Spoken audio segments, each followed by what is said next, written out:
Ladies and gentlemen, guess what night it is? It's Friday night. And I know you feel weird seeing the matchup madness looking you in the eyes on a Friday night, but guess what?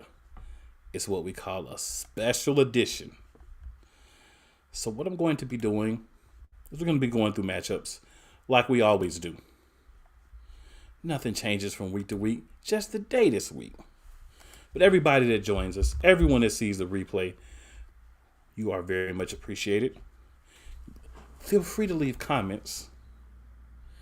And feel free to be prepared for a Friday night special edition of the NFL Matchup Madness. Now, ladies and gentlemen, obviously most weeks this show is done on Tuesday.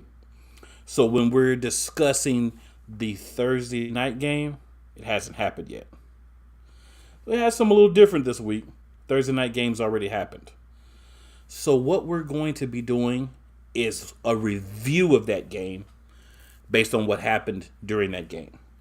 We'll then start going through the other matchups that'll be happening on Sunday.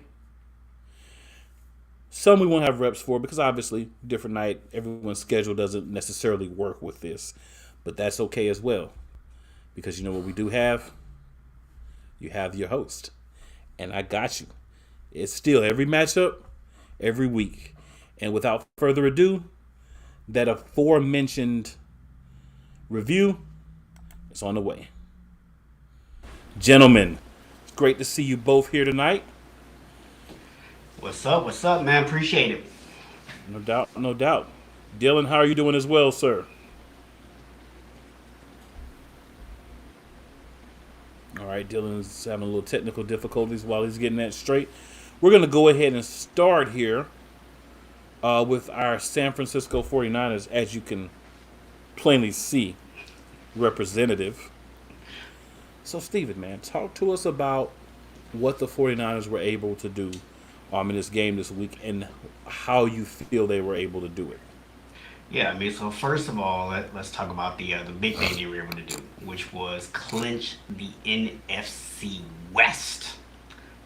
Huge thing, especially because we got some people banged up right now. So a good chance to be able to rest some guys, get them healthy. You don't have to try to force them back too early just to try to make the playoffs. So huge thing there. But outside of that, man, Purdy Mania is running wild in the Bay Area right now. Came in against the Dolphins 2 weeks ago, looked good. Everybody said, well, hey, man, backup quarterback comes in, they weren't game planning for him. Last week, first start against Tampa Bay, looked really good. Then I heard, he's going to, that hostile environment in Seattle. How's he going to handle that environment? Handled it pretty freaking well is how he handled it. This team, man, the formula is simple. It's Kyle Shanahan schemes open receivers. 62% of Brock Purdy's completions were to wide open receivers. That's coaching. That's scheme. Okay? On top of that, running game. Lots of success there. Jordan Mason looked pretty good at the end of the game. Christian McCaffrey had over 100 yards rushing. Very successful there. Offensive line, when they had to put the game away in the last couple of minutes, were able to get the push that they needed to make that happen. They also kept Brock pretty clean. Only 4 pressures the entire night. The other side of the equation, though, you already know what it is. The number 1 defense in the NFL show why they're the number 1 defense in the NFL. 27 quarterback pressures. Geno Smith was running for his life. Javarius Ward, gotta give him credit. He manned up and played physical defense on DK Metcalf the entire night. And you know what, man? Props to the refs. I don't usually give refs props for much of anything, but props to the ref for letting those two guys hand fight, grab each other, push each other, because they were both looking back for the ball and doing what they're supposed to do. So props to the refs for actually letting them play. That's basically what it comes down to, man. Ran the ball well, got guys schemed open, wide open passes, played great defense. That's what we do. Dylan, from the Seahawks side, man, what are your thoughts on that particular matchup? It's a rough loss, definitely. Definitely out of the NFC West race, at least clinching wise. So we definitely have to go for this wild card spot now. So it's a lot tougher of a race, especially right now. Not in the mix too is a little tough. The Seattle team struggled lately. Like I said on my Sunday show, the Sunday morning drive, Seattle's one of those teams when it gets to this later month, they play games that make you want to like pretty much shit yourself. Like you never know how they're going to play. It's always hot and cold when it comes with Seattle. Like, you know, like we can beat teams really good weeks and then like we lose to teams that we probably shouldn't. I'm not saying that we shouldn't have lost to the 49ers or anything like that. It's just how they play is always scary. Yeah, the defense got to us, and the defense got to us well. Seattle struggled scoring just overall. You know, we'd get 4 and outs, simple as that, or we'd get a first down, and then next thing you know, we're punting again. So definitely a lot of struggles. There's not a lot of consistency going on with the offense. The defense, I think, actually played pretty well. It's not like there was any big receivers like getting tons of yards outside of George Kittle's 2 touchdowns, which were mainly on wide open plays. So props to him. Yeah, I mean, Purdy played the game very well. He found his open receivers. He's looking like he's playing well in this Shanahan offense, which is good. It's good to see that, you know, definitely being the last pick in the draft, you want to see someone like that play well when they get their chance, and he's playing well. So good for him. On the Seattle end, you know, we got Kansas City next on Christmas Eve, which is going to be kind of a scary game for us, especially going into Kansas City. Yeah, I just need to see our offense, you know, kind of get a little more consistent. You know, the run game's kind of an eh. We got Kenneth Walker back, which is a good sign. He played well in some moments, so it's good to see him at least just back in the game, rushing the ball. And then our defense I think our defense just needs to keep just playing how they are. I mean, Seattle did have probably opportunities to come back into that game or maybe even win that game, and the problem was they couldn't convert on the offensive drives they were given when the 49ers couldn't convert on theirs. So there's just something we're going to have to go back into and just like, again, try to figure out what's going wrong and try to convert on those chances we get, because when we're going up against a team like the 49ers and we have a chance to win, especially in tight division games that could maybe help us clinch the division, we need to win that. So definitely going into next week against Kansas City, it's a must win, especially since now we have to get a wild card spot, and then you have the Jets and then end the season on the Rams. So we need a strong finish to the season. So it's going to be interesting.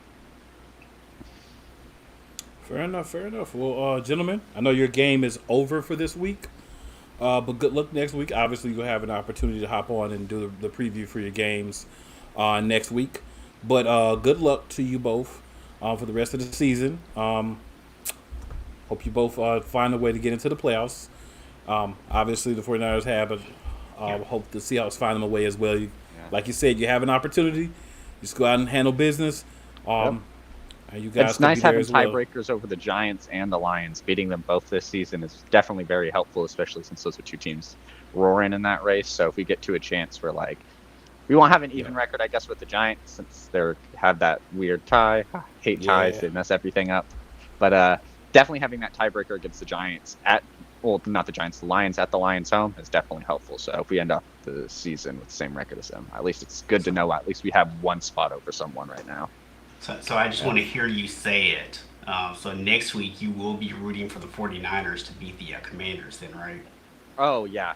I mean, it's different when we can't clinch the NFC West anymore. It's a lot different. Like, you have the division locked up, so it's like, if you guys can help us get to a wild card spot, by all means, help us. There it is. Fair enough, man. Fair enough. So we'll go ahead and hop over to the next matchup. Guys, make sure you hop in the comments. Let everybody know where they can find you, and we'll hop over to the next matchup here. Alex, what's going on, man? I'm doing good. How are you doing? Doing good, man. Doing good. See, this one's going to be a solo effort, of course. That's all right. It's we're going to start with last week. Losing the Detroit Lions. Jefferson breaking the single season, or being close to single season record for receiving yards for both the Vikings and the NFL right now. He's about 250 yards on the Vikings, but again, only 300 away from that whole NFL record that Calvin Johnson currently holds. Having that career high 247 yards last week against Detroit. Offense looked great. It was more the defense, 420 team total yards allowed. I mean, look at Mike Zimmer. He had a good defense, crappy offense. Looks like the roles have reversed this year. It's not looking good, but I'm hoping they bounce back against Indianapolis, who, you know, really outside of Jonathan Taylor, who do they have? Pittman on some days is good, but really their only bright spot there is Jonathan Taylor. Defensively, DeForest Buckner's out, or he's been listed as probable. so he probably won't play. So, I mean, it gives the great offense for Kirk Cousins to go to work on a non-primetime game again where he shines. Also, big week, can clinch the NFC North, lock up that home playoff advantage as a higher seed, and kind of hopefully host throughout the whole season, whole playoffs until the NFC Championship when we probably will end up facing the Philadelphia Eagles, which I remind you won't be like last 2018. They will beat Philly in the NFC Championship. So we are, ladies and gentlemen, we have entered the fairy tale portion of the episode right now with Alex. So we'll let him live his fairy tale for a few weeks. What I will say is they're playing the Colts. So if the Vikings don't clinch this week, I don't ever want to hear a Vikings fan tell me that they're going to beat the Eagles. Yeah, if we lose the Colts, I mean, at that point, it's going to be we're going to get the NFC Miracle again or Minneapolis Miracle again, and then it's going to be the choke artist all over again like they always do. I mean, we're Minnesota fans. Come on, we're used to disappointments at this point. Look at the Twins. Couldn't even get Carlos Correa. I mean, we're Minnesota fans. We're used to this disappointment, I feel like. I definitely hear you, man. I definitely hear you. So are there any things that you think the Colts could do seriously to win that game? Oh, yeah. You stop Dalvin Cook. It's proven. Kevin O'Connell, for some reason, he likes to stray away from Dalvin Cook for some reason. I mean, we saw it. The Lions couldn't stop Dalvin Cook on the outside, but Kevin O'Connell kept wanting to run to the inside. I mean, Cook had an outside touchdown where he made the corners miss, got into free space, and made men miss and gained those extra 5-10 yards. I mean, Kevin O'Connell needs to learn to trust Dalvin Cook. If Indianapolis shuts down Cook, it's going to force them to pass again. And honestly, with this defense right now, they shut down the offense. It's going to be game over. Jonathan Taylor's going to rush for probably 250 yards. So it really just relies on Kevin O'Connell being smart with Dalvin Cook. Definitely makes sense. So, if you guys do clinch, do you think that the Lions can also make the playoffs?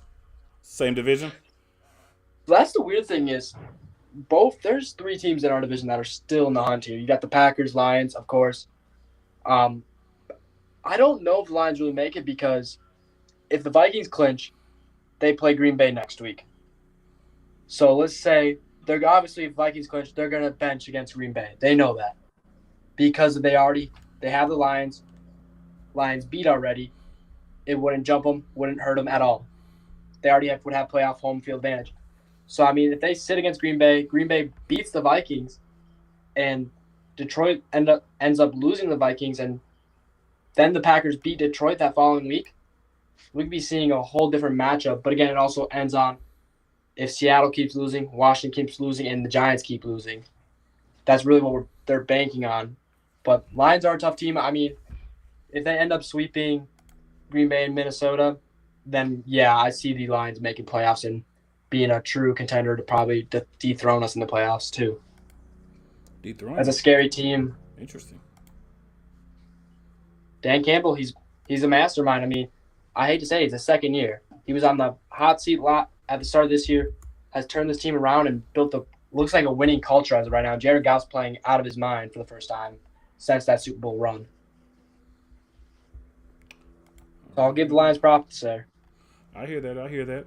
So do you think that Green Bay, since I don't believe our Packers rep's going to be on either, just a quick thought, do you think that Green Bay is going to be able to find themselves somehow in the playoffs? It would take, I think, a little bit of help, but do you think that there's any possibility? There's a big chance here. So, like I said, is Commanders can only win one game, Seahawks can only win one game, and the Giants can only win one game. And if the Lions can win out and Packers still have a chance. If 3 out of those 4 happen, or even if the Lions win 3 out of 4 or win 1 out of 4, Packers have a great shot because again, the NFC tiebreakers, yes, we lost to the Giants and the Commanders, but we have beaten other teams that they have lost to already this year. It's looking like they found Christian Watson. He's a new guy. He's got great footwork, and he's just looking more comfortable. And I will say this now. When Jordan Love, I mean, I was 2018, and when I saw that draft, I was very mad, not happy. But he's looking like he's learned and was able to start to step up in his throws, throw with more speed. We saw it against Chicago. We've seen against other people. I mean, he's looking great, and I'm really happy for this finally. And don't worry, I'm not speaking down to Commanders Nation. Taylor Heineke is that guy. He idolized Favre, so I mean, can't be mad. I think Green Bay's got a good shot, but again, it all just matters if the Cards play in or not. Fair enough, man. Well, Alex, man, greatly appreciate you hopping on. A little bonus conversation about some of the other teams that still have at least a slight chance in the division. So appreciate that as well. And definitely, man, look forward to have you back on next week. Good luck in your game, which I don't think you'll need it. Thank you. Good luck. You too. Bye-bye. And don't forget to hop in the chat, man. Let everybody know where they can find you. All right, Mr. Jenkins. What's the dealio? I'm good, man. On a Friday night, how's it going? I'm very good. Good. I see you guys. Yes, sir. So we're getting some feedback. Are you listening to the show too? No, I just clicked on my link like I normally do. You want me to kind of sign off and come back in? Yeah, try to hop back in real quick if you don't mind. All right. So while Mr. Jenkins is getting back, man, we'll be discussing the next matchup on the docket, of course, which is going to be let me make sure I'm in the right week here. Oh, almost gave y'all the wrong matchup here. I'm so hyped up. Had the wrong week up. All right. So week 15, we're back to, and we do have the Ravens. I want to make sure I get this right. The Ravens versus the Browns. I was pretty confident in that, but never hurts to be 100% concrete. So one of the big interesting things about that, while Mr. Jenkins hops back in, is Deshaun Watson.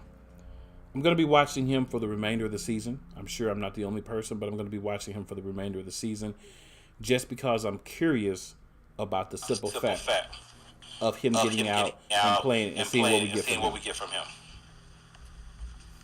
All good. Is it all good now? Yep, you're good. All right. So what's our first talking point? I was just talking about Watson real quick. Oh yeah. It's going to be very interesting because he's never beat Baltimore before, and he's had 2 bad losses against them. But the Cleveland Browns and the Baltimore Ravens do know each other, so it's going to be very interesting to see what he's going to be like. I'm still, despite it all that he's been through, I'm still a fan for him, but he's got to take an L this weekend. He's got to. We have to keep up, and we have to make sure Cincinnati stays in second place. Fair enough. So now that we at least believe Huntley's going to be the quarterback, what do you think you're going to need to do this week to get that W? And does Lamar have a chance to play at all? No, he don't have a chance to play. He's not activated this weekend. Anthony Brown is the second and core man. Just play our game. We can run the football on this team. J.K. Dobbins had 120 yards last week against Pittsburgh, and he had. So it wasn't Gus Edwards? Gus Edwards was not the Gus Edwards. It's the J.K. Yes, Gus Edwards the Great was not great. He was not. He didn't even really get, because J.K. kind of took off when he had that 44-yard run. But I see what you did there. I got you. But yes, sir. No, but the Ravens could still win because Tyler Huntley is a capable quarterback. I'm telling people now is that the receiving yards will start to probably rise on people's like sports bets or just overall for like fantasy, because Tyler's been able to get the ball out to them a little bit more. Like Demarcus Robinson usually has like 30 yards by the end of a game. He had 40 in the first quarter. So it's like, Tyler can move that ball around. Tyler can make plays. But the Ravens getting healthy at the right time at positions of need, which is like left tackle, Ronnie Stanley's back. Marcus Williams coming back in. He got an interception his first game back. That's what's going to make it easier for Tyler Huntley to have a smoother game, because the team is getting healthier at the right time. And they're starting to stick to their formula, which is pounding that rock, moving the chains, and just trying to make sure we cash in the red zone. It's all about stopping Nick Chubb. Nick Chubb has been traditionally the person that Baltimore has had so many problems with. And this first game against them, we held him in check. We got to do that again if we want the life easier for Tyler Huntley. Well, that definitely makes sense. That definitely makes sense, man. So from the Browns' perspective, what can they do? What can they do? They can play. Ironically, they can play their game and just don't give the ball away. But they need to force a turnover or two, because it's going to be one of those close games. It's going to be one of those grinded out ones. But they have Nick Chubb to rely on. They have Amari Cooper, who is a route running technician, and Baltimore corners struggle against guys that are very technical with their footwork and how they kind of get open in space, and they can find that soft spot in our defense. And we got to get to the quarterback. If we can't get to the quarterback, I think Deshaun's rust can kind of take a little bit off, or a large piece of it off, against this defense, because when this defense does not get to the quarterback, quarterbacks pick us apart, and that's just pretty much anybody that we kind of go against. Okay, fair enough. So for your team, good luck this weekend. Thank you, for sure. Yep. I hope we really. It's stressful, but it's what I need to see Cincinnati continue to win. Because if they keep winning, we got to keep winning. I definitely feel that. Little known fact, people didn't know. Sorry, I'm sorry. I was saying we're one game out from the number one seed in the division. I mean, the number one seed in AFC. That's the crazy part about it. One game out. Very true. So we're gonna talk me and you about the Dolphins and the Bills real quick. Yes, sir. I feel like that's the game. If you remember back in like the 2008 to 2010 timeframe, where the Patriots were running the AFC East, but the Jets would have 2 games against them where they were really competitive, and one game they would win, and they would split, but New England would still be considered the division winner because they had already won the division by that time, or like that was like the winning game to get to the division. I feel like this is the same situation where Miami, if you gotta beat them, you gotta beat them. Is that my friend? He always comes in with his lovely take. Thank you, sir. Awesome. Yes, Gus is live and well. But no, I think Miami has to win this game for a confidence boost, and because they were so close the last game, and after what happened against the Chargers, they gotta win this game. But it's gonna be so hard. It's gonna be hard for them.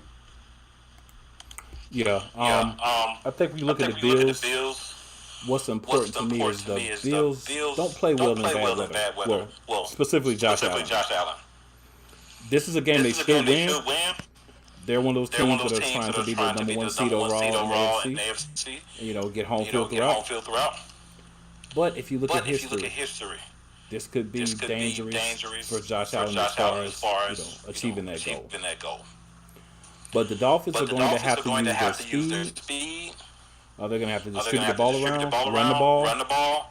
They're going to have to find a way to make some stops on defense. And if they can do so, and of course control the clock, then I think the Dolphins have a good shot to win this game. I would pick the Bills if I were betting, but I would not be surprised if the Dolphins won this game. You think they'll be able to handle the weather as bad as they say it is? Well, you got to think about the bad weather affects everybody equally. It does, right? Yeah. The Bills haven't played in several snow games this season. So their worst game, they had to move and go play somewhere else. So I think it's kind of even.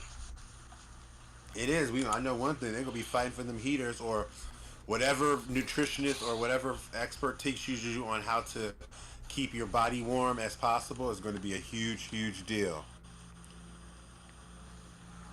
Anyway, we is off that topic. Hey, I'm just making sure I get the comments out there, sir. Oh, you sure? You making sure? I see that. You did a fantastic job. I appreciate that. I appreciate that. It's a game that needs to be done, because there are too many teams in the AFC that are right on either of these guys' tails. like the AFC is so compact, especially at like the wild card spots, to the point where even a team that look like they're a lock, like the Miami Dolphins would, they lose a couple games, they could find themselves on their way out.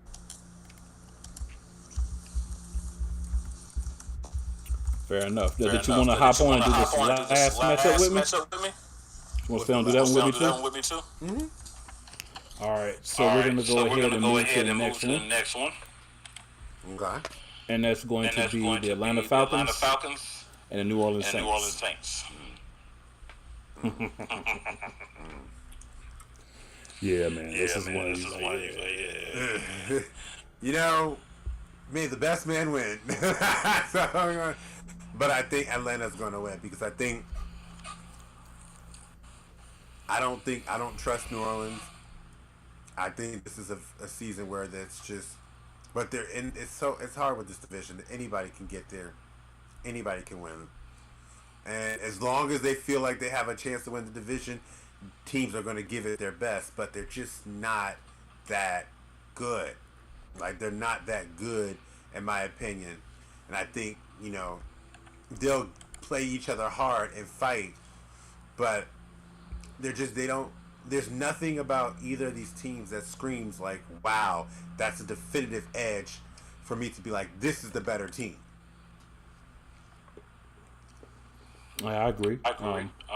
Tour in the AFC South has some comments here about Ritter starting, and Mariota says not going to stand by here. Ritter will be taken out of the starting job, and so on and so forth. He also says he thinks the Chiefs are still the best team in the AFC. I don't have a problem with either one of those comments. I agree. For me, I just think the Chiefs don't need to pay Joe Burrow. That's it. So I think for me, it's definitely the Falcons. There's some things going on there, but Andy Dalton gives almost every game to the other team. And when you have a quarterback that gives the other team as many points as he gives you, sometimes more, it's difficult to win. I think at this point you're just tanking to get the best pick that you can for your second through seventh round picks. Obviously, you look at our first with your first round pick. But I think you just you have nothing to play for. You're not good. Your coach is not coaching very well. Your team's not playing well. So what are you doing out there? Losing. And they're going to continue to do that. Realistically, the only team in the division that really is probably going to that it is Tampa Bay. I think is going to win, even though they're not a good team. But these two teams, like you said, Nolan, they're not going anywhere. They're not going to do anything this year. This was supposed to be a rebuild year, and it turned into a year that everybody in their division is just bad. So it turns into one of these like fool's gold type years of thinking like, oh wow, maybe we can get there and do something. No. So touring the AFC South says throw it to Olave, and then they have a chance. Well, the thing is, if you throw it to Olave too much, you'll start throwing to the other team. And that's where they're going to lose. Kamara, they can't get him off. They can't get him going. He can't get himself going. Now, I think this may be a game where he can get going. But it's still not going to be enough. Yeah. Saints lose. Keep us at top 5 pick. Appreciate it. Falcons are underdogs. Hey, man. Touring the AFC South. I 100% agree with the comment. Nothing else to be said about it. It's 100% accurate. Mm-hmm. Trade Kamara. They tried. Mm-hmm. But your asking price has got to be reasonable as well. Mm-hmm. And then maybe 18 Kamara. It's really not. It's really not at all. But Mr. Jenkins, I do appreciate you hopping on, doing a couple of games with us. Always appreciate to have it here. Thank you for having me, man. And I'll definitely have you back on, of course. Good luck in your game. Don't forget to hop in the comments. Let everybody know where they can find you. Okay. And feel free to comment yourself as well, sir. Yes, sir. All right, man. See you next week. And we're back. with our guy, Mr. Tomlin, our Pittsburgh Steelers rep. What's going on, man? We can't hear you, man. Man, I've been over here talking and you ain't heard nothing I said, man. Nothing at all. Yeah. Yeah, no, we good. I'm good, man. I'm good. How you? Cool. I cannot complain one bit. All right. Do I have my opponent on tonight? Oh, no, sir. Your opponent has not shown. So, Well, you know, it was Carolina, so they haven't shown all year, so why show up now? that's a great point. Nah, they showed up last week, though, man. They did, for once. You know, they look like they're getting something together. Or they found a chink in the armor last week. But that won't happen this week. You know, we gave a game away last week. Well, we didn't. Old Mitch, I throw 3 interception Trubisky gave the game away. And then our defense just wore down at the end and couldn't stop that run, which is a difficult task for any team to do, even when you're not tired. So, but this week, though, we're ready. So what are the Steelers going to do when they get here to Charlotte to win this game? We're going to have to rely on a run. You know, Kenny won't be. Kenny's not playing. I don't think Kenny's going to play right now. He's listed as doubtful.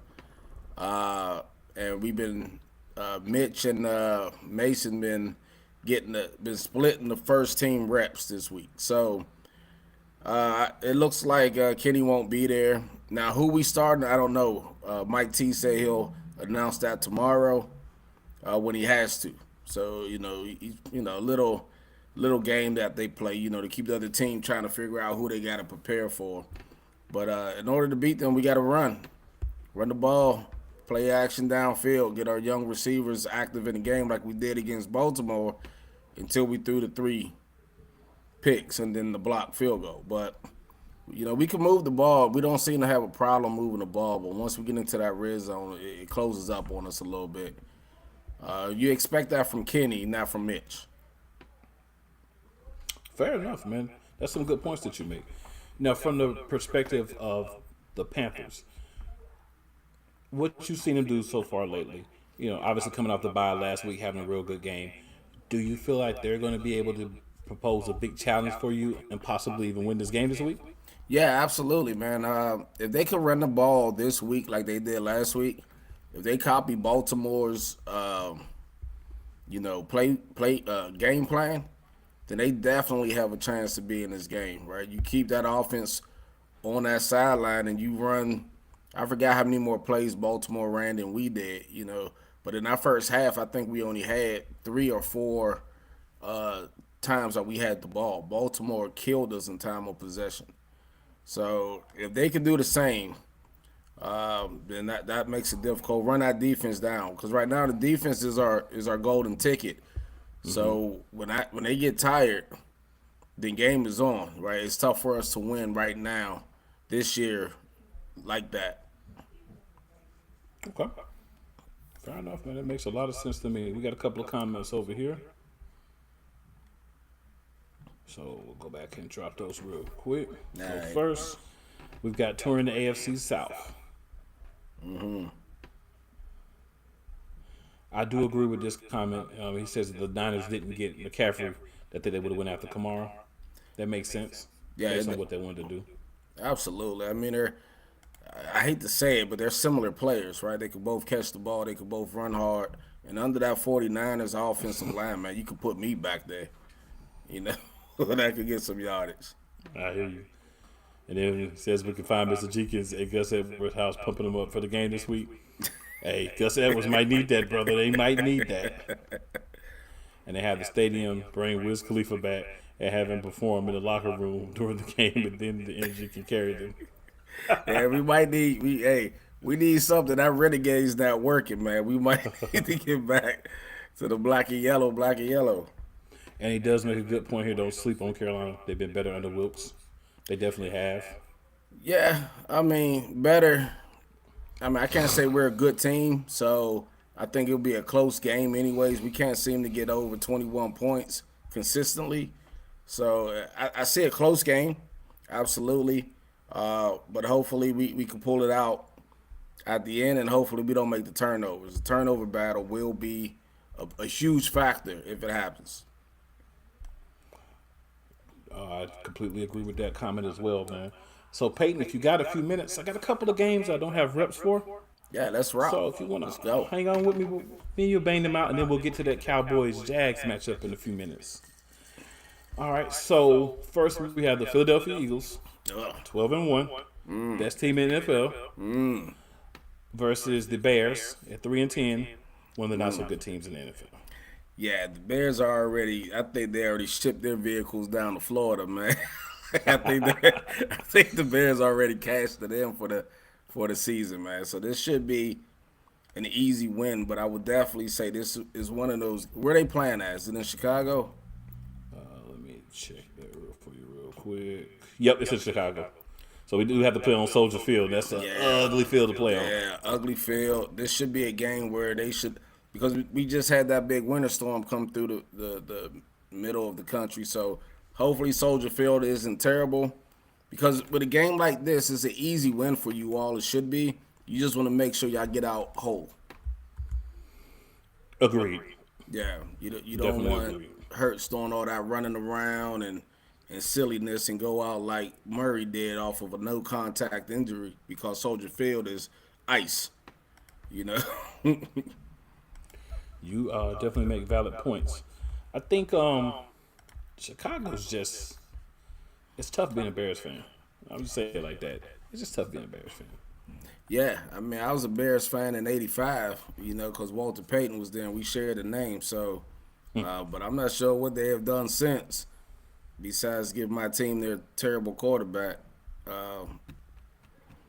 Yeah, I mean, the Bears, when you look at them on paper, like Justin Fields looks like he should be good. You got him, he has some wide receivers out there, right? They had a decent running game at one point. They gave away their entire defense. I don't know what they're trying to do out there in Chicago. Yes, it's questionable, man. I think they just tear down and rebuild. Yeah, but that's like every year, you know? Like, honestly, I won't be surprised if they don't draft a quarterback in this draft. I don't think they're sold on Justin Fields. Well, I can tell you I know several people that would be very happy if they draft a quarterback and remove Justin Fields from that team in the future, because I do think Justin Fields is being wasted there. Yeah. They're not doing anything to help that man. I mean, I don't really think he has anybody but Mooney, and I think Mooney's like a 2-3 type receiver, a slash somewhere between a 2 and a 3. Definitely no type end option for him. Claypool, where is Claypool? He could put on a Waldo shirt. Where's Claypool? We ain't seen him since he got there. Well, he hasn't been seen in Pittsburgh either. You know, Claypool's 6'4", but he doesn't know how to stay on his feet, and he doesn't catch the ball at his highest point. He always falls. So that's not, you know, you're not helping anybody. Why are you 6'4"? You know, you might as well be 5'2" if that's going to be the case. But yeah, so I guess for this draft, though, we'll see what Chicago's going to do. Because if they draft one of these quarterbacks, then we know Justin Fields' time is up. They better be drafting wide receivers and linemen. That's what they need to be drafting. Yeah, you would think so. If you want to, because I think the kid has talent, but you're right. You got to give him some pieces around him. That starting with that offensive line may be a good left tackle. But yeah, I don't know what they're doing in Chicago, and that's why this should be a easy win. But who do y'all have after this game? After this game, we have the Dallas Cowboys. Yeah, so now that's the other deal. You want to make sure that y'all don't overlook Chicago, looking for that big matchup, and now they play too safe, where in that fourth quarter it's 17-14 or 17-16 or something, and the field goal comes down to win the game, and now they have 2 losses. I'd say this, man. I think Dallas is more looking toward us than we're looking toward them right now. Because depending on how some things roll this week and the rest of the season, it may not even matter about that matchup. So I don't think we're as pumped for the matchup as Dallas is. And I'm not saying that they're overlooking Yeah. The Jags, I'm just saying, I don't feel like we're in a situation where we're overlooking anybody. Right now, we just game by game. We're not worried about 2 weeks down the road. We first take care of this week. Then once this game is over, we look at the field, we move on. That's when we start to focus on Dallas. Yeah, because the way y'all played last week looked like y'all was just playing a AAU football team, man. Oh no, y'all was always just having Well, fun. sometimes that's how you have to do, man. You have to make teams look like that a little bit. You have to people understand, like, yeah, we can win the tight games and we can play more conservative, but you got to be able to air it out sometimes and do some different things. Yeah. I just want everybody to know that all the games ain't going to be 17-10, 14-17. It won't be like that all the time. I mean, ideally, y'all should blow them out in the first half and then put your backups in. I was going to actually agree with you. My thing is, by the end of the third quarter, starters should be out. Our backup should be playing. Yeah. So I don't see a blowout because of that. Yeah, because Dallas is going to have their hands filled with the Jags. The Jags are playing well. So they might lose. I mean, the Jags will probably lose, but they're playing well. So they're going to have to put some energy into beating this Jaguars team. They look like they're coming alive a little bit, at least to put up a fight, more than Chicago is. So Dallas might have to. So depending on how each team plays, I think it should be a good matchup the following week. But Dallas could lose to the Jags. I would not put that past that matchup. Could be a tricky one for them. And one other game we'll cover here quickly. This one I don't think we have to spend a lot of time on. This is probably the most no-brainer game of the week. And we got the Chiefs at the Texans. The Texans are kind of banged up. They play hard. You're not going in there and blow them out by 20, 30 points unless you score like a astronomical amount of points in the fourth quarter. But the Texans will hang with you. But I don't see them finding a way to win this game. Nah, I don't even think they're going to hang with them this week because I think they're running. I think Pierce is out, right? Or he's doubtful, or at least he's doubtful. He's doubtful. So they might. I don't think it's one thing to have the battle of Texas and have that in your heart to say, hey, we want to beat the Cowboys, and maybe the Cowboys not playing as well as they should. But Kansas City, man, that's a different monster up there. Kind of like what Philly did to the Giants, where you just start playing around. Mahomes is throwing sideways passes without looking or out of bounds. It's ridiculous. They have so many weapons. They're a very tough team. Like you said, I think it's going to be a blowout. I don't think it's even going to be close. I think Houston is going to start packing up their bags and getting ready for the draft as well. Yeah, absolutely, man. I think they're looking for the top pick. They're in the perfect position to do so. So just keep it moving. Yeah, I mean, how many games between them and who else? Is them, Chicago? I'm trying to think of all the teams at the bottom. It's at the bottom. Actually, I was looking at it earlier. Denver. Yeah. Yeah, Chicago and Denver really are the worst of the worst. And you got all these this is supposed to be a highly offensive draft class with quarterbacks leading the way. So we're going to see some shots from a couple teams, I think. Yeah, I mean, sometimes you do have to reach because you got to get certain positions, at least try. And that's kind of where they're at. But yeah, Peyton, man, I appreciate you hopping in, hanging in with me here, talking a few games. Good luck to your Steelers. Thank you, sir. I have no appreciate it whatsoever to the Panthers. So if you beat them, you beat them. I'll just laugh at all the people here and fly my Eagles flags all week and get dirty looks like I do every week. So yeah, good luck, man, and I'll definitely see you back on Tuesday. We'll be at our regular scheduled time and place next week. And thanks for coming on, man. Don't forget to hop in the comments. Let everybody know where they can find you. Will do, sir. I appreciate it as always. Talk to you later. No doubt. Absolutely.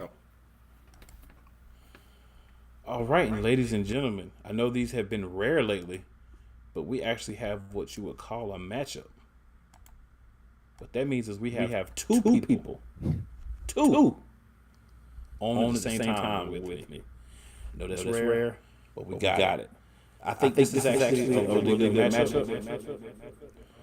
We have the Jaguars and Mr. Cal Nash, and we have the Cowboys and Mr. Big Time. How's it going, fellas?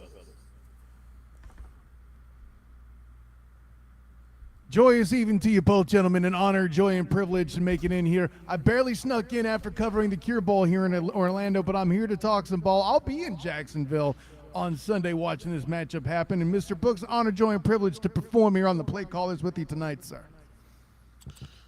Good to hear from my brother. And cool. And Mike, do you have, first of all, are you hearing feedback from me? I am, sir. All right, let me try to straighten this out. I don't know why, but first things first.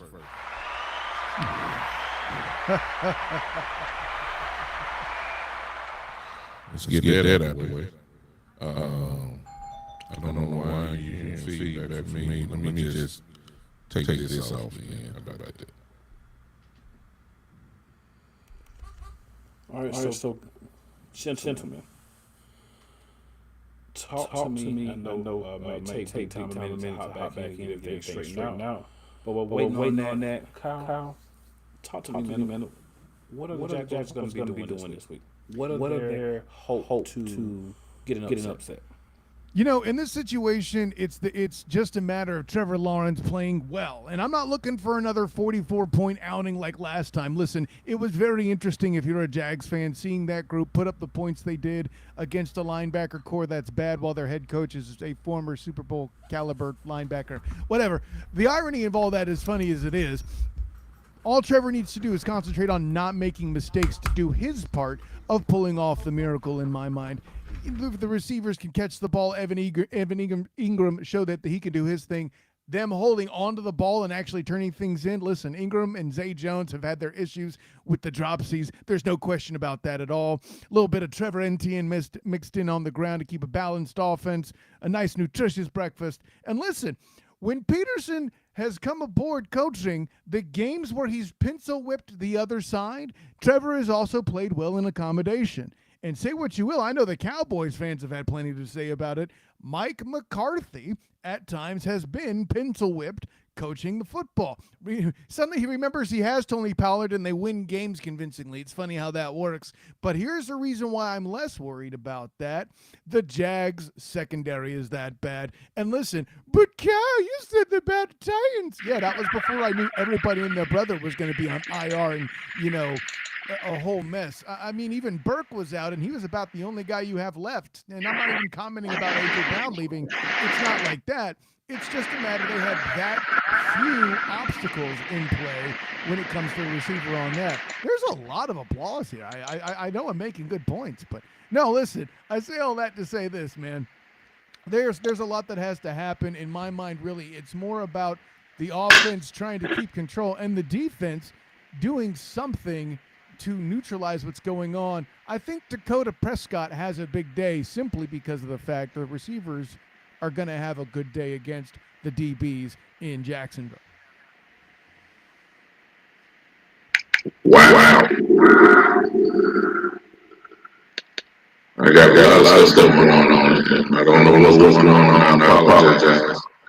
But whatever Cal said, I agree with it.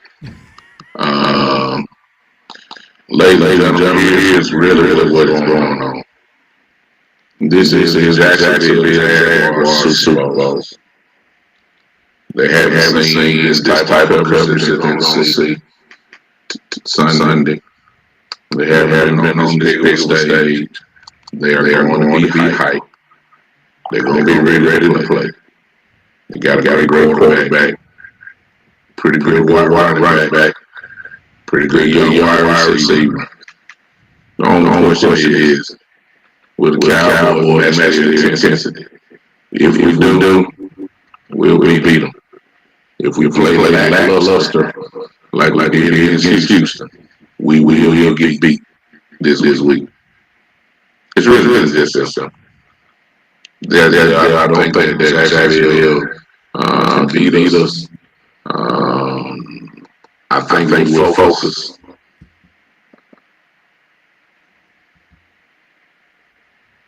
Cool, I can hear you. Still can hear you. I'm sorry. I think Cool's muted at the moment. I'll jump in and respond to that motivation comment while Cool works that out, Mr. Brooks. The idea is this, man. At the end of the day, I think you're onto something with that motivational piece. And listen, I have said up front that Mike McCarthy has not had his strongest year, but yet the Cowboys are having a good season. They found a way, and it's because his defense is playing ball. You'll even agree, my friend. Defense travels well with this group, and it's been something that should travel well in Jacksonville. It's going to keep it a relatively low-scoring game. You know, listen, not for nothing. If you're one of these that bets, I'm thinking the under in this one. Say what you will. But the punchline is this. When it comes to motivational, I like the point you made. This might be the biggest in terms of audience, but this is by no means the Super Bowl in the fact that if the Jags want to hope to do their thing, they haven't set themselves up to play that Super Bowl yet, my friend, and that is winning the next 3 games after this and hoping to get some help from Tennessee if they continue to free fall. Listen, it's possible for the Jaguars to somehow make the playoffs, believe it or not. Even if you consider this game an L, it's a direction they could go. I'm sure my guy Mike Patton, who hosts Touring the AFC South, will probably be on later. I'll have something to say about, the Titans won't free fall or whatever, and they shouldn't. But hey, I've seen stranger things. And the moment I start to question the Titans as a team, they do good. The moment I say they might do well, they plummet. So Titans fans, good news for you, side note. I'm talking trash on them. They'll probably look good. But yeah, going back to the game quickly, they're cool. I have to say this. The piece that I got to knock out for sure, where Mr. Brooks was spot on, is that motivation piece for the Cowboys. And I think that falls to the coaching as well. Nope. So, yeah, Cool's got some things he's working out there on his end as well. Another technical piece. But listen, this will be fun. And I think Mr. Brooks is definitely right about the concept that it's going to probably be one of the most watched games. But that has a lot to do with the Dallas Cowboys being the franchise that they are.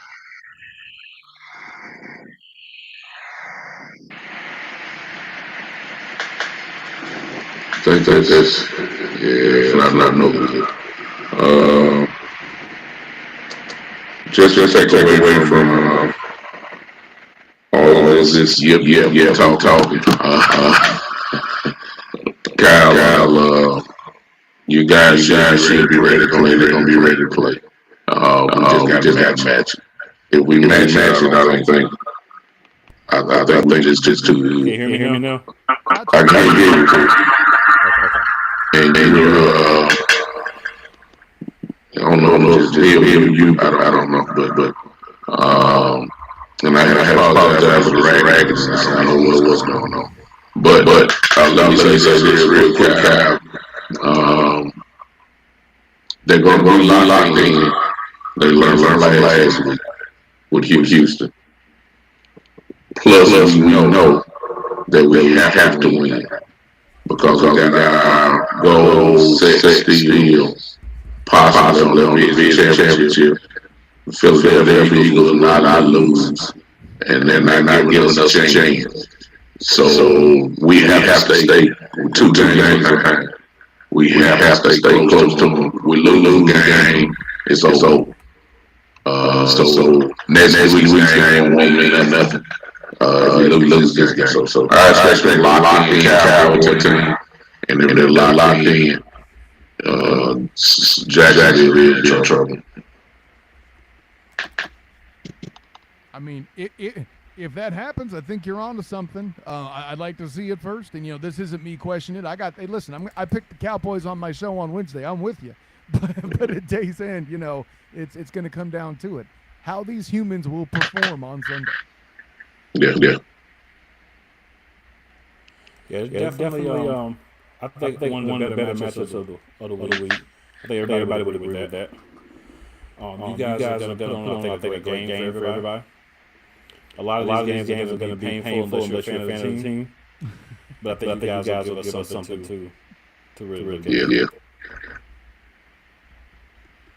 All right. I'm scared. He's talking about some vibration going on. What's going on? All right. So big time, man. We're gonna go ahead and wish you good luck and just slide off. Kyle, if you want to hang on, since you're not having no problems with the Mike, talk a couple more games with us. Sure, let's Feel rock. free to.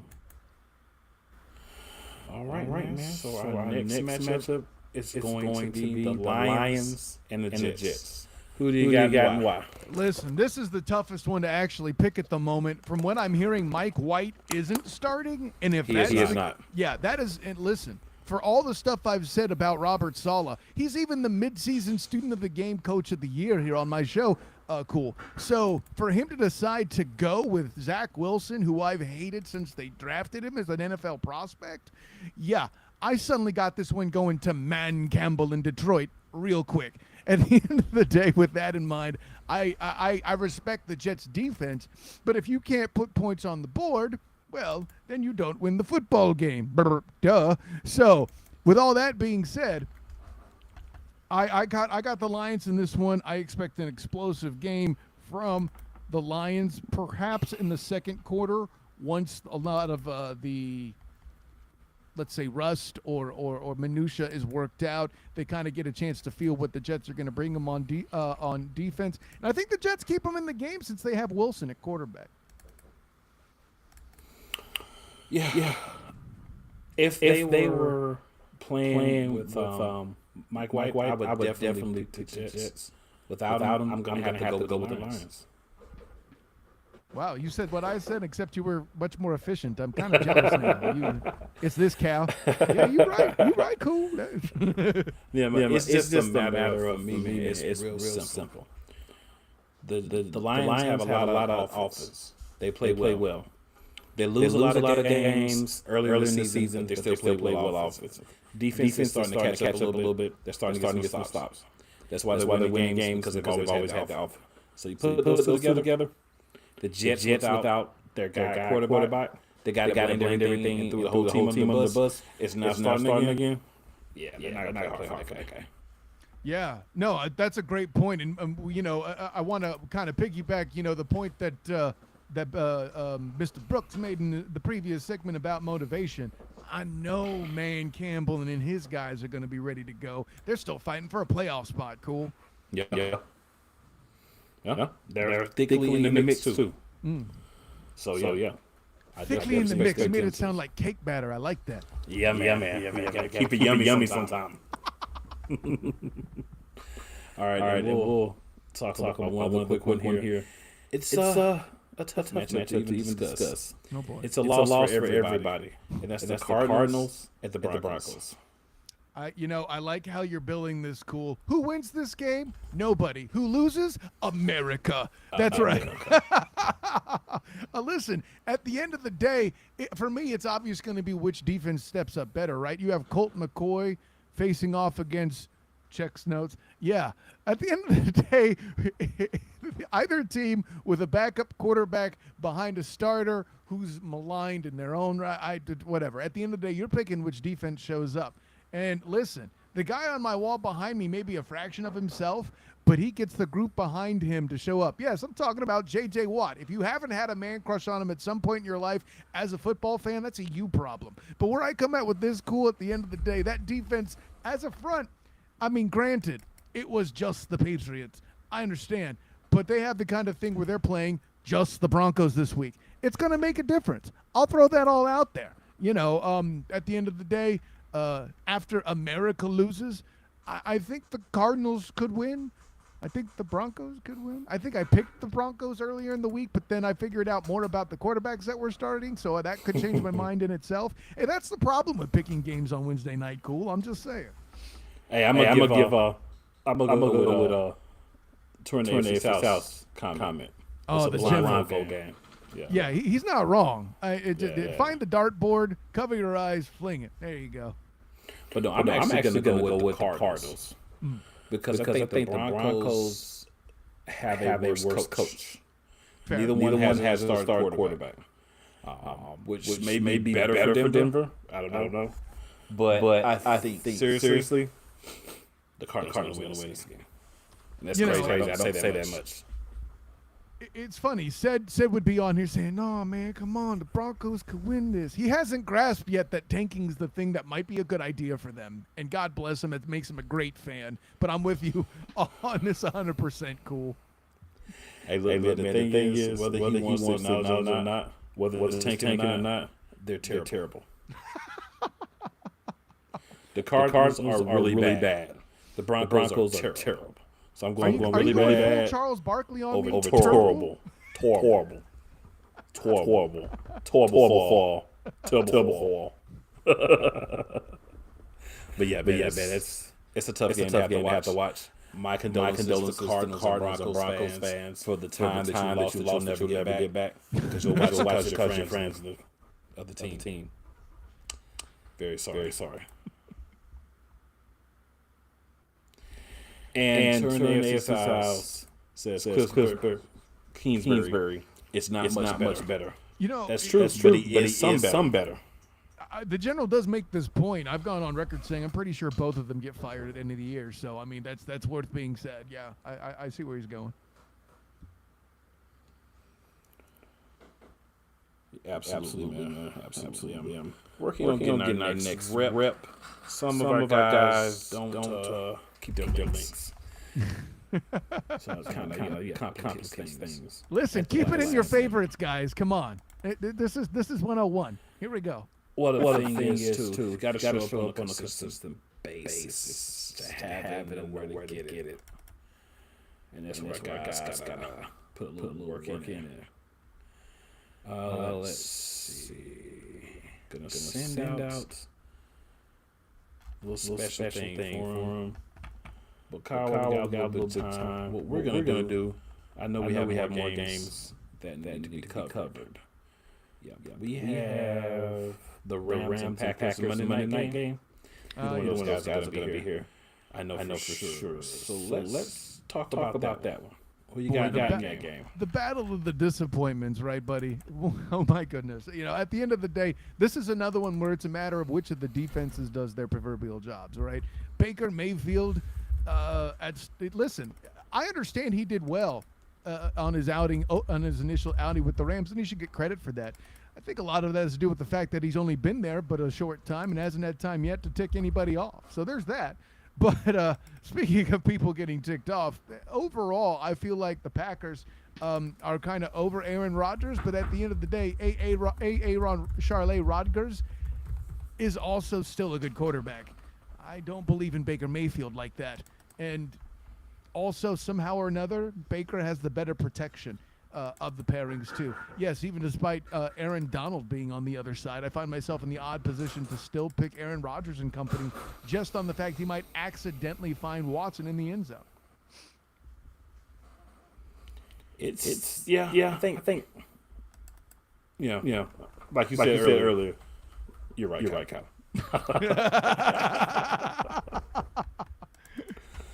But no, the Rams are just bad. So the Rams are really bad.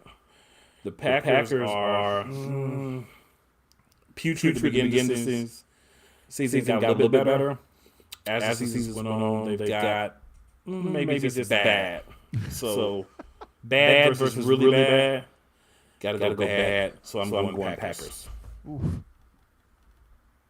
I mean, I hate the Packers too, but oof. Yeah. But this is no praise for them. This is an indictment on the Rams and how hard they've been. You know, and I know how much you hate ties, cool, but this game is worthy of a tie. All right, you should tie in a game where you don't deserve to win the game, and I could see both these teams coming out not deserving to win the football game. Well, sir, if we're using that, then the Cardinals Broncos should be a tie. I agree. You know, earlier we were talking the Falcons and the Saints. That should probably be the same thing. You know? The Red Rifle versus Desmond Ritter. You're right. Desmond Ritter's got to be better than Red Rifle. I'm sorry. Not sorry, but I'm sorry. That's for sure. So we've got a couple of matchups left. Wait to hear a minute. See if we get our guy in for that particular matchup. So while we're waiting for that, Any other thoughts on the teams that we've covered so far, or any of the other matchups that we've had so far tonight?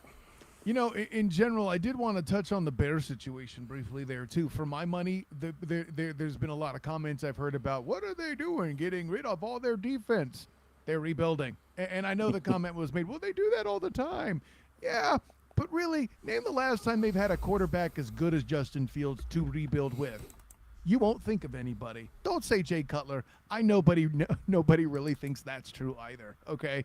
Listen, the best quarterback you have ever had in franchise history is Jay Cutler. And if you got to go further back, what is it? Like, I mean, it's not Norm Van Brocklin, but like, listen, it's definitely, you know, I forget his name off the top of my head, but he definitely wore a leather helmet. That's my point. Stop it, Bears fans. Jim McMahon was not a good quarterback. Deal with it. But the punchline is this.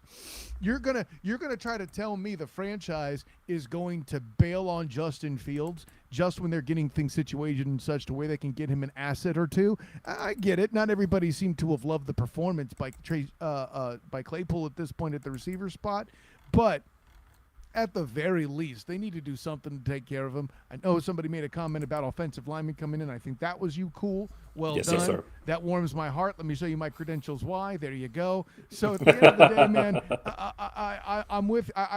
For those who don't understand why the defense was shipped, it was simply because you weren't going to move the ball forward, proverbially, with a great defense and a really, really good, a franchise-altering linebacker. You just weren't. That's the state of the league right now. So really, credit to the Bears front office for actually making the best move since drafting Justin Fields. Unfortunately, your cap space situation, bit rough. But lighter now that defensive trade has happened. True. It does help the cap. And you make a good point about the actual rebuild. Because a lot of times people do these partial rebuilds, and it doesn't really help you long term. What you have to do is you have to actually get rid of a lot of the good players up in age, or they're going to cost more than you really want to pay, so that you can start that process of, like you said, with the quarterback. Because truthfully, the quarterback can outlast everything. You can have a quarterback, he can play through a full, great offensive line, great defense, great wide receivers, great running backs, and everything. So definitely. See, you showed up. Okay, I had another topic for you as an Eagles fan too, but it looks like you got some dudes coming in. Go ahead and give it to me, man. Okay, well, see, here's the thing, and I don't mean to do this to you in your house, but, you know, I think we're tight enough now that I can be honest with you like this, cool. Jalen Hurts might be an MVP candidate, but he should not win.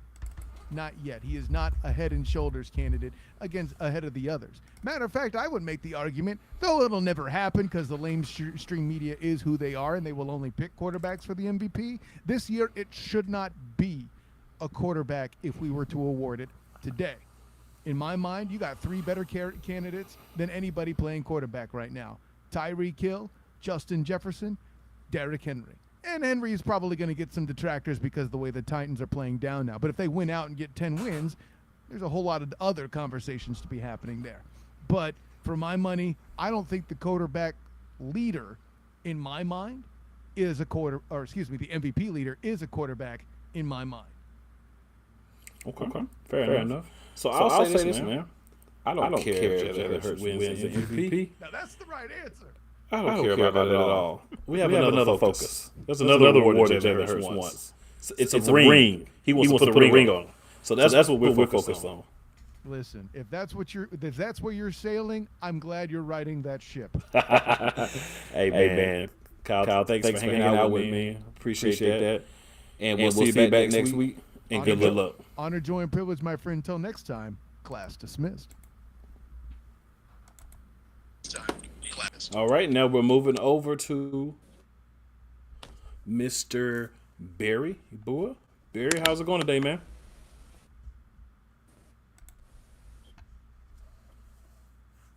Barry, you there? Barry, you might be on mute.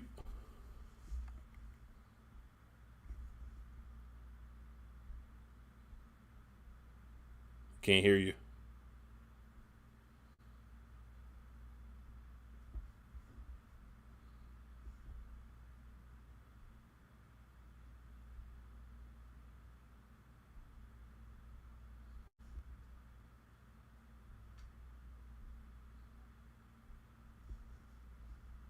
Barry, try leaving out and coming back in if you can hear me. We can't hear you.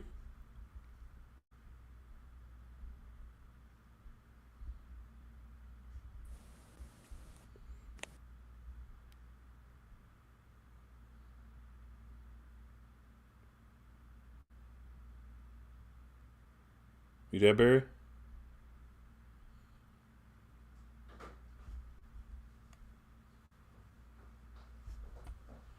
All right, but Barry, I'm gonna let you work on getting that together.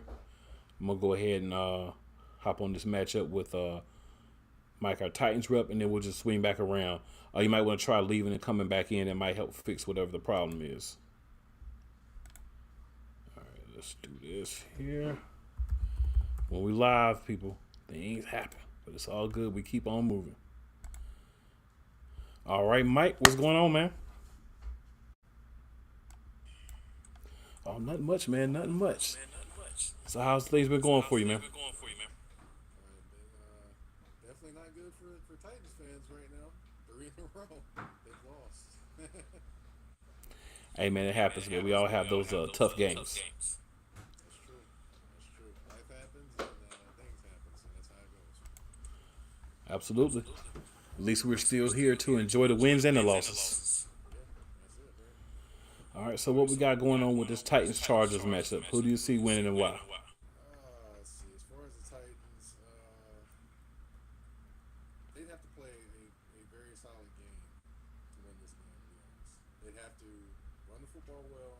They'd have to defend the pass well, which, they didn't run the football well, but they didn't defend the pass well, including a pass that went right through Roger McCreary's hands and right into Zay Jones' hands in the end zone.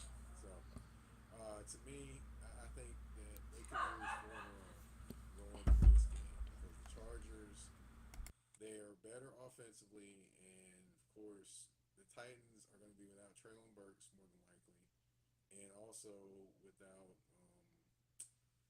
They've got a couple other people that they're without too, and it's not looking good in terms of not having all their weapons, even though they're a team that has very few offensive weapons to begin with. So, yeah, I think the Chargers will win this game. They'll keep it closer than what they should, but they'll win this game by maybe like 4 or 7 points. Interestingly, I have the same thoughts. I do have the Titans losing this one, but I got you bouncing back and get a dub next week. I think the thing is a lot of problems at wide receiver. Looking a lot better at tight end, and shout out on the information on your rookie tight end because my tight ends were hurt last week. I slid him in, got some good points, and it's all because of you because I would have never thought about him if it wasn't for you. The guy makes plays, and they're still designing. He does. They're designing more things for him going into this week too, because they're going to need him. Honestly, the thing is with their offense, and I talked about this with Teron Davenport this week actually. The funniest thing about their offense is they don't design things to put people in conflict because they don't have great wide receiver speed. You can at least try to do those different things. I'm not saying they would work because they don't have great speed at the position, but still trying to do those things would at least help them. But it is what it is. They'll do what they can. The defense, they'll be without 𝐏𝐀𝐑𝐓𝐍𝐿 again, which is a huge loss because without him, they haven't had a turnover in 5 games. The Titans have. So without him, it basically makes where offenses can double team Jeffrey Simmons and then go one-on-one with everyone else. And Bud Dupree is not consistently beating one-on-one coverage. So one-on-one, pass protection against him. Well, hey man, you weren't able to be on last week to talk about it, I don't believe. It's been a while, right, since we didn't do it this Tuesday. But what's your thoughts on the GM being removed? Well, honestly, it's interesting that it happened within the season. But if you look at the picks and all those different things that have happened, you had Isaiah Wilson in 2020 that he didn't make it through the season. He was hanging out at Tennessee State University during training camp. So yeah, he didn't make it through the season. You had Caleb Farley you drafted with a broken back, with a broken back basically. And now he's out again with another back surgery, the same back surgery he had when he was in college. You've had the swings and misses with Vic Beasley and Jadeveon Clowney. I mean, you've had some good draft picks, but then the biggest thing is your first round draft picks. None of them has stuck on the team for a second deal. That's huge to me. So to me, it was a combination of those different things and not equipping this roster. It wasn't just the AJ Brown trade, like many people will talk about, although that was a factor. I don't think that was the biggest factor because you look at this roster, it's more than just one guy that's cost this roster and caused it to Agreed. be what it is. So yeah, and and just to give you a few facts on that, um, Amy Adams Strunk actually, said he could go up to 22 or 23 million dollars a year, if not a little more, to try to keep AJ Brown here. I think he went 16 in incentives and took literal what his agent was saying, kind of jockeying for, for monies, and that's why he traded him. And I'm like, dude, it's negotiation. They're not literal all the time. So that's that. Basically that was the blessing that the Eagles got, basically because of him taking stuff literally as opposed to negotiating, which is what it is. He's gone now. Titans fans are still mad and griping and trying to mention AJ Brown on Twitter, which I'm like, look, y'all need to let it go. Let it go. Get you a nice bottle. Sit down in your den, play you some good vibes, something to get you nice, mellow, and cool, and just go ahead and get your boo-hoos out that night and don't miss it I love it, man. I love it. again. It's funny to me, man. It cracks me up every time I hear a Titans fan getting mad and going off about that. I'm like, man, you gotta move on eventually. Yeah, you got to kind of understand that it is what it is. Guys come and guys go. I mean, it's time it benefited us, but we've been on the other side several times as well. It happens. It's, it's part of. It's just part of it. Yeah, part of the game. Part of the game. And you may be better long term with your young guy if he can stay healthy. You get him right Yeah, because you're gonna have a new quarterback, so you have them grow together. yeah. So you don't have wide receivers basically doing the Keyshawn Johnson. Yeah, you'll have Traylon Burks, you'll have Chiga Quanko, and you'll have Malik Willis probably will be your skilled position players next year. I don't see Tannehill being back with the Titans this year. 100% agree, man. 100% agree. They'll be young. They'll be young at skill positions next year, and I don't know if I see Robert Woods coming back next year either. Even though I do like Robert Woods, I just don't like the way he plays.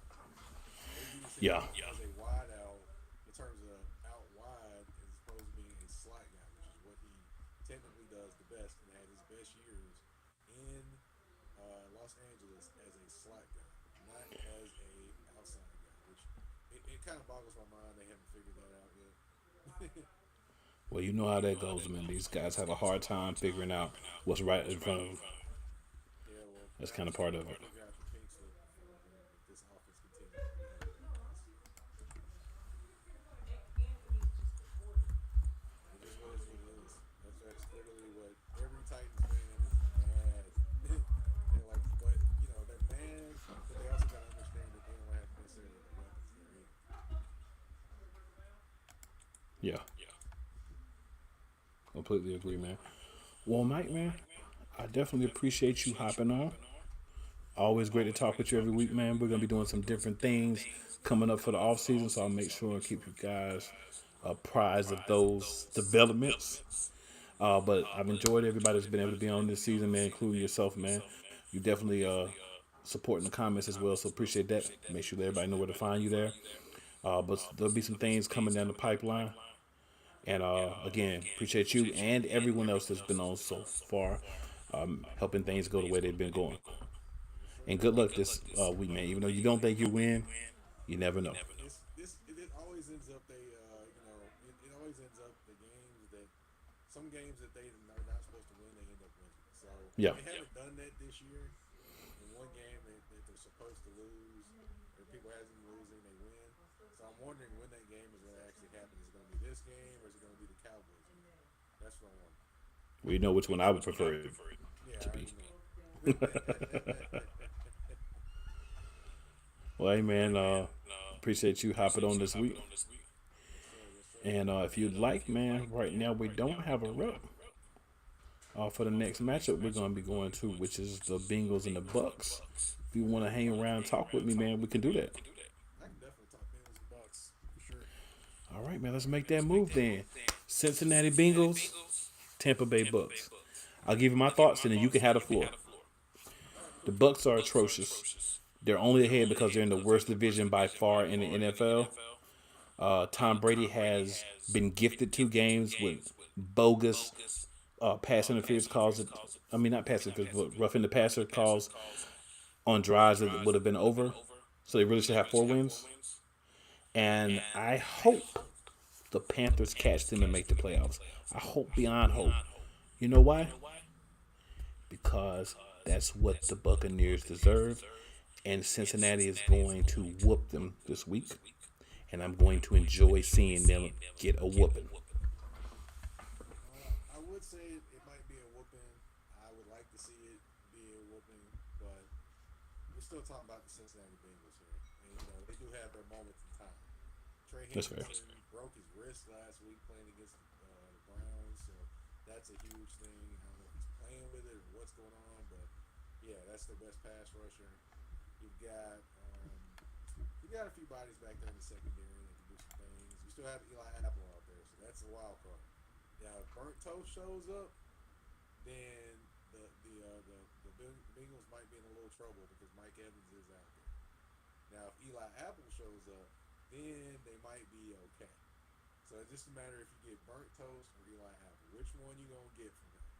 So, but yeah, the Bucks have weapons, but their defense, I don't know what to say about the defense and the fall of that defense this year. I mean, they haven't done quite as well as I thought they would do. I thought they would be better than this. I didn't think they would be the level they were last year, but I thought they would be better than this. And I have to say, Lavonte David has gotten old right before our eyes. Yeah, I think that's an interesting thing. And I think that's what's happening with a lot of the players on Tampa. They've been kind of pulling together with glue and Geritol for the last few years, but it's starting to fall apart. And that's why I think they're going to lose. But, I mean, I joke and I talk a little trash about Tampa Bay. But they could win, but I do think the Bengals are going to win this game. Yeah, definitely the Bengals will win this game. I don't see the Bucks winning this game unless the Bengals help them win this game. Yeah, definitely. So it looks like, man, we don't have our last rep back on either. So you know what, man? We got 2 more matchups. So I say we ride through them and close shop for the evening. Hey, works for me. All right, man. We got the Patriots and the Raiders. Hey, can I close my eyes and just not watch that one? Hey, there's a couple of those this week, right? Right. But, if I do have to talk about it, I will say Josh Jacobs has been the man for the Raiders. Yeah. The biggest thing they can do is give the ball to him. They do get Waller, I think, and Renfro back this week. So the offense should be a little bit more dynamic. However, it is the Patriots, and you do have Matthew Judon on the other side, who is a one-man wrecking machine on their defensive line. So that'll be an interesting matchup to see the Raiders offensive line versus Matthew Judon. But if he gets time with Derek Carr, he's gonna be able to find his weapons down the field, the additional weapons he has, in addition to handing the ball to Josh Jacobs. So it'll just be interesting to watch and see how that develops. And, the Patriots really don't have much creative offensively in terms of having a defensive coordinator as your offensive coordinator, which is the worst move ever. But I digress. It is what it is. So this happened one other time. Juan Castillo did the same thing. He was a defensive line coach, our offensive coordinator. and it was a similar situation. He didn't even make it through the season. I don't He should not have made it through the preseason. But yeah, I agree with you, man. I think that the Raiders shot themselves in the foot by not picking up Josh Jacobs' option. So you're going to have to pay him if you keep him a lot more than you would have had to pay if you would have picked up the option. But hey, you could help another team because there are quite a few teams out there that would line up and drop some money in Josh Jacobs' lap. And I will say the Eagles would be one of those teams. I love what has happened this year, but Josh Jacobs or the same type of money for a guy who's been healthy 1 year, it's a business first. I would go with Jacobs. Right. I would too. And he can also catch the ball out of the backfield. I'm Yep. not saying that Sanders can, but that's really I think Jacobs is more dynamic catching the ball out of the backfield. Yeah. Absolutely. So yeah, man, we'll knock out that last one. This is a big matchup, so I thought we'd see at least one of those reps. But hey, sometimes you have those weeks. We got the New York Football Giants against the Washington Commanders. NFC East battle. They played 2 weeks ago, and they played to a tie. Now they're playing at the Big Spaceship on the Commander Station. Yeah, they're playing in Maryland, Landover, really. DC. I was in DC about a month or two ago, and no stadium was even in DC. So Yeah. yeah, they I'll say it's Saquon and the Pips versus the Commanders. The Commanders. So in this one, honestly, I cannot pick the Giants to win this game. I want to pick the Giants to win this game, but I can't do it because it's Saquon and the Pips. And if Saquon doesn't play well, Daniel Jones can't do enough to win this game. The Commanders can, with Pearl up back there at safety. They do have a few guys up front that can make some things happen. I mean, offensively, Heineke can definitely make some things happen for them. Of course, he's going to struggle sometimes during this game, or the majority of the game, because he's Taylor Heineke and he wants to make it look exciting, like he always seems to do for some reason. But I do think the Commanders win this game just because they have more to offer offensively than what the Giants do. I mean, Dayball can be as creative as he wants to be, but if you don't have a lot of weapons, it's just hard to beat any team without a lot of weapons. The Titans are seeing this right now. Yeah, man. I mean, it's kind of like Kyle said earlier, and I ended up saying back to Kyle. And Mike, you're right. I mean, the only thing I can add to that is simply the Giants seem to be trending downward. Commanders seem to be trending upward. Thankfully, the Lions, the Seahawks, and some of those other teams behind them, they're struggling just as much. But I don't see the Giants finding a way to win this game. I do want them to win, honestly, and not because I dislike the Commanders. It's just that they've been on a little bit of a slide. I'd like to see them right the ship. But I just don't think this is the week. I don't either. I mean, I do like Slayton as a wide Yeah. receiver. For the Giants. I do like him, but I'm sorry, but Richie James ain't it. I remember him playing for the 49ers, and he was a punt returner. He never really could crack even being the fifth wide receiver, let alone your second or third wide receiver. Well, yeah, man. We made it to the end of another episode. Appreciate you hanging out and going over these last few games with me, man.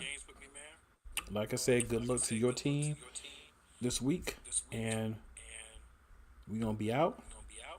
Everyone who watches the replay, everybody who's watched live, appreciate you. Check us out next Tuesday. It's going to be lit. And Mike, any shout outs, man, since you rolling with me at the end? Oh, no, man. Just thank him for the time, man. No problem. See you next week. We getting up out of here.